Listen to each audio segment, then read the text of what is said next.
7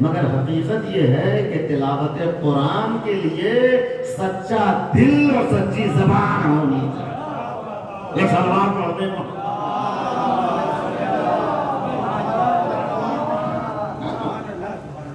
تطہیر لسان کی ضرورت ہے، پاکیزگی زبان کی ضرورت ہے عزیزان گرامی۔ اب آیا ایک شخص مولانا علی کی خدمت میں آیا اور آنے کے بعد کہتا ہے کہ علی یہ آپ کا قرآن ہے اور اس کے چند دعوے ہیں۔ قرآن نے کہا کیا دعویٰ ہے اس کا؟ وہ کہتا ہے علی اس کا یہ دعویٰ ہے فلا رجل ولا یابس الا فی کتاب مبین، یہ ہر خشک و تر اس کے اندر موجود ہے، قرآن کے اندر موجود ہے۔ قرآن یہ کہہ رہا ہے، قرآن کا یہ دعویٰ ہے کہ ہر خشک و تر اس کے اندر موجود ہے۔ تو مولانا نے فرمایا کہ بھائی جو اس کا دعویٰ ہے وہ بالکل صحیح ہے، ہر خشک و تر اس کے اندر موجود ہے۔ تو وہ کہتا ہے کہ علی کہاں ہے؟ نہیں ہماری کو سمجھ میں نہیں آتا، ہمیں کچھ دکھائی نہیں دیتا کہ ہر خشک و تر اس میں موجود ہے۔ مولانا نے فرمایا کہ نہیں، جو اس کا دعویٰ ہے وہ بالکل صحیح ہے، ہر خشک و تر اس کے اندر موجود ہے۔ اس نے کہا اچھا ہر خشک و تر اس میں موجود ہے؟ مولانا نے فرمایا بالکل۔ اس نے دوسری آیت پیش کی، وہ کہتا ہے کہ علی اس کا یہ دعویٰ ہے کہ فما من غائبۃ فی السماء والارض الا فی کتاب مبین، ہر غائب اس میں موجود ہے، چاہے وہ زمین کا غائب ہو یا آسمان کا، دن کا غائب ہو رات کا، صبح کا غائب ہو یا شام کا، ہر غائب اس میں موجود ہے۔ مولانا نے فرمایا کہ بے شک جو اس کا دعویٰ ہے تو بالکل صحیح ہے، ہر غائب اس میں موجود ہے۔ وہ کہتا ہے علی نہیں ہماری کو سمجھ میں نہیں آتا، ہمیں تو نہیں میں آتا کہ اس کے اندر جو ہے وہ غائب موجود ہے۔ مولانا نے فرمایا کہ نہیں، جو اس کا دعویٰ ہے بالکل صحیح ہے، ہر غائب اس میں موجود ہے۔ اس نے کہا ہاں ہر غائب اس میں موجود ہے۔ مولانا نے کہا کیوں؟ دو آیت پیش کر چکا تھا، اس نے فوراً تیسری آیت پیش کر۔ وہ کہتا ہے علی اس کا یہ دعویٰ ہے کہ بلا اصغر من ذالک بلا اکبر الا فی کتاب مبین، ہر چھوٹی بڑی چیز اس میں موجود ہے۔ تو مولانا نے فرمایا کہ بے شک جو اس کا دعویٰ ہے تو بالکل صحیح ہے، ہر چھوٹی بڑی چیز اس کتاب میں موجود ہے۔ وہ کہتا ہے نہیں ہماری نہیں دیتا کہ ہر چھوٹی بڑی چیز اس میں موجود ہے۔ مولانا نے فرمایا کہ نہیں، جو اس کا دعویٰ ہے بالکل صحیح ہے، ہر چھوٹی بڑی چیز اس میں موجود ہے۔ تین آیتیں پیش کر چکا تھا اور آخری اور چوتھی آیت اس نے پیش کر دی، کہا کہ علی اس کا یہ دعویٰ ہے کہ وَنَزَّلْنَا عَلَيْكَ الْكِتَابَ تِبْيَانًا لِكُلِّ شَيْءٍ، اس کے نازل کرنے والے نے اس میں ہر چیز کو تفصیل کے ساتھ بیان کر دیا، تفصیل کے ساتھ بیان کر دیا۔ نہیں وہ کہتا ہے کہ علی اس میں نماز کا حکم ہے، روزے کا حکم ہے، حج کا حکم ہے، مگر ہم نماز کس طرح پڑھیں، سجدے میں کیا حالت ہونی چاہیے، رکوع میں کیا کیفیت ہونی چاہیے، یہ تمام تفصیلات اس کے اندر موجود نہیں ہیں۔ حج کا حکم ہے مگر میقات کیا ہے، احرام کیا ہے، یہ تمام تفصیلات اس کے اندر موجود نہیں ہے۔ دیکھیے عرب کا رہنے والا ہے اور اپنی غذا اپنے ساتھ رکھے ہوا ہے۔ مولانا نے کہا کہ یہ کیا لیا ہے؟ کہتا ہے کہ علی یہ کھجور ہے۔ مولانا نے کہا جانتا ہے اس کے اندر کیا ہے؟ وہ کہتا ہے علی اوپر کچھ مٹھاس ہے اور اس کے اندر گٹھلی ہے۔ مولانا نے کہا نہیں، اس کے اندر درخت ہے، اس کے اندر شاخیں ہیں، اس کے اندر شگوفے ہیں، اس کے اندر پھل ہے۔ میرا مولا مزاج کو جانتا ہے، ضمیر کی آواز کو جانتا ہے، دل کی دھڑکنوں سے واقف ہے۔ کہا کیا کہتا ہے قرآن کے بارے میں کہ ہر خوشخبر اس میں موجود ہے مگر ہمیں دکھائی نہیں دیتا، ہر غائب اس میں موجود ہے، ہماری سمجھ میں نہیں آتا۔ اس کے نازل کرنے والے نے ہر چیز کو تفصیل کے ساتھ اس کے اندر بیان کر دیا، ہماری سمجھ میں نہیں آتا، پتا اس کے اندر کیا ہے؟ وہ کہتا ہے علی یہ اوپر کچھ مٹھاس ہے، اس کے اندر گٹھلی ہے۔ مولانا نے کہا نہیں، اس کے اندر درخت ہے، شاخیں ہیں، شگوفے ہیں، پھل ہے۔ وہ کہتا ہے علی کہاں ہے؟ ہمیں تو دکھائی نہیں دیتا۔ مولانا نے کہا ادھر لے کے آ، تجھے دکھائی نہیں دے گا، ادھر لے کے آ، تجھے دکھائی نہیں دے گا۔ وہ قریب آیا، مولانا نے کھجور کو لیا، منبر کوفہ سے نیچے تشریف لائے، زمین کو ادھر ادھر کیا، کھجور کو زمین میں رکھا، اور رکھنے کے بعد نظر رحمت سے علی نے کھجور کی طرف دیکھا۔ بس دیکھنا تھا کہ درخت نکلنے شروع ہو گئے، شاخیں بڑھنے لگی، شگوفے آ گئے، پھل آ گئے۔ وہ دیکھ کر حیران ہو گیا، کہنے لگا علی یہ تو کمال ہو گیا۔ مولانا نے کہا یہی تو بتانا چاہتا ہوں، یہ کھجور تھی تیری سمجھ میں نہ آئی جب تک تراب کے حوالے نہ کر دیا۔